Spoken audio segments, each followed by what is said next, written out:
Continue with chapter Accounting for Partnership Firms Fundamental. In this video, we are going to discuss the specimen of profit and loss appropriation account.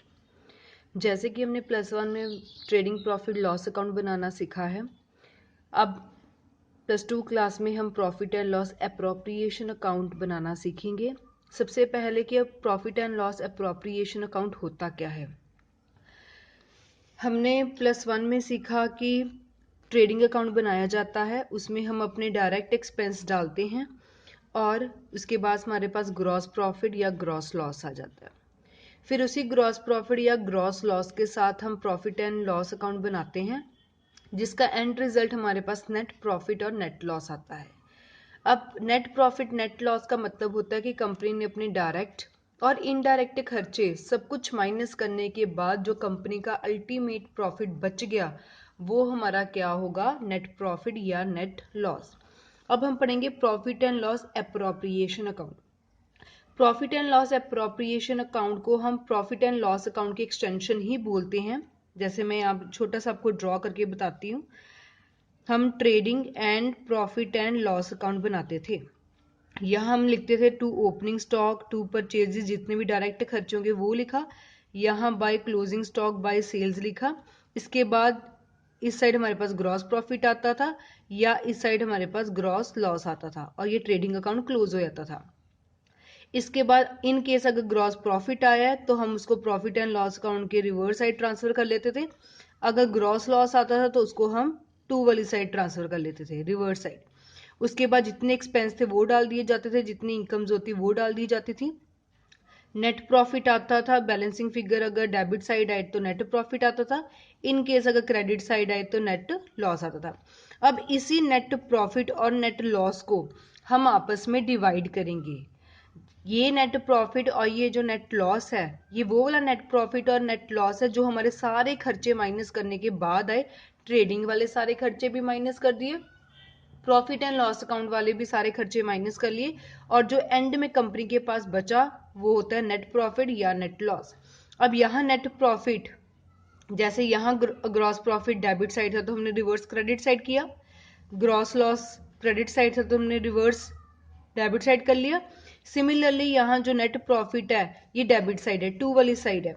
अगर आपको profit and loss account का net profit given है तो आप इसको reverse side transfer कर लोगे। ये हम लिख देंगे बाय नेट प्रॉफिट, जितना भी आपको गिवन होगा रुपीज वाले कॉलम में। इसके बाद इन केस अगर आपके पास नेट लॉस है तो यहाँ ये क्रेडिट साइड है तो उसको हम रिवर्स साइड ट्रांसफर कर देंगे टू नेट लॉस, जितना भी आपको क्वेश्चन में गिवन होगा। सो सबसे पहले profit and loss appropriation account for the year ended, जो भी आपको ईयर होगा वो लिखकर आपके लिए जो बेस होगा, स्टार्टिंग होगा, सबसे पहले आपको यही आइडेंटिफाई करना पड़ेगा कि आपको क्वेश्चन में नेट लॉस गिवन है या नेट प्रॉफिट गिवन है। अगर नेट लॉस गिवन है तो उसको टू वाली साइड डाल दीजिए, और अगर नेट प्रॉफिट है तो उसको बाय वाली साइड डाल दीजिए। अब profit and loss appropriation account, इसमें एप्रोप्रिएशन का मतलब होता है कि जो अब कंपनी ने अपना नेट प्रॉफिट अर्न कर लिया उसको कंपनी आपस में कैसे बांटेगी। हमने कहा था कि डीड बनाई होती है हमने, उस डीड में हमने लिखा होता है कि पार्टनर को सैलरी देनी है नहीं देनी, कमीशन देना है नहीं देना, इंटरेस्ट ऑन कैपिटल देना है नहीं देना, इंटरेस्ट ऑन ड्राइंग चार्ज करनी है कि नहीं करनी। अब जो ये नेट प्रॉफिट हमारे पास आया है, इस नेट प्रॉफिट को हम अपने पार्टनर्स के बीच में कैसे डिवाइड करेंगे उसको हम बोलते हैं profit and loss appropriation account. Appropriation का मतलब डिवाइड करना। जो कंपनी ने साल के दौरान अपना नेट प्रॉफिट अर्न किया है उसको अपनी डीड के अकॉर्डिंगली वो पार्टनर्स में कैसे डिवाइड करेगी, तो अब हम वो सीखेंगे।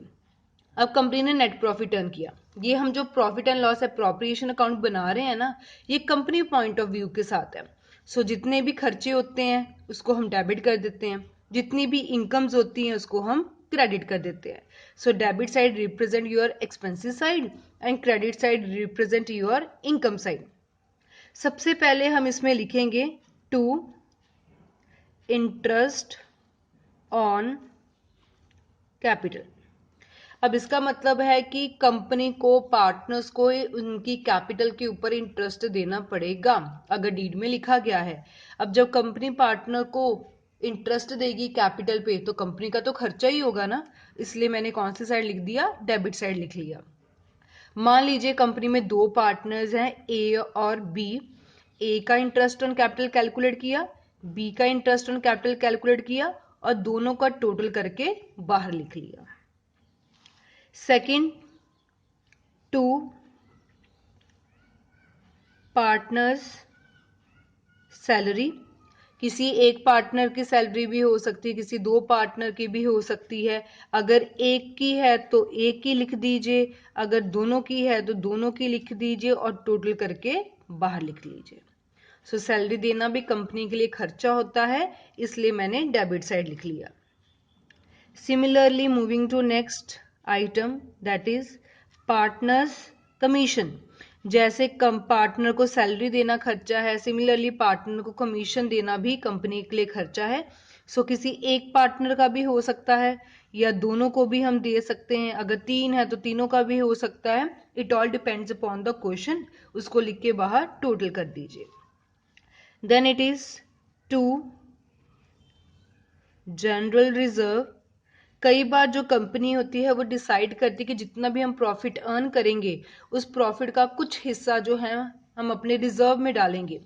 सो रिजर्व में डालना भी कंपनी के लिए एक तरह का एक्सपेंस ही होता है, क्योंकि जो पैसा हमने रिजर्व में डालना है उसको हम आपस में बांट नहीं सकते, इसलिए इसको मैंने कौन सी साइड दिखा दिया, डेबिट साइड।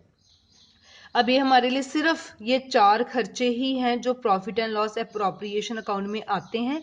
इसके अलावा और कोई भी expense profit and loss appropriation में नहीं आएगा।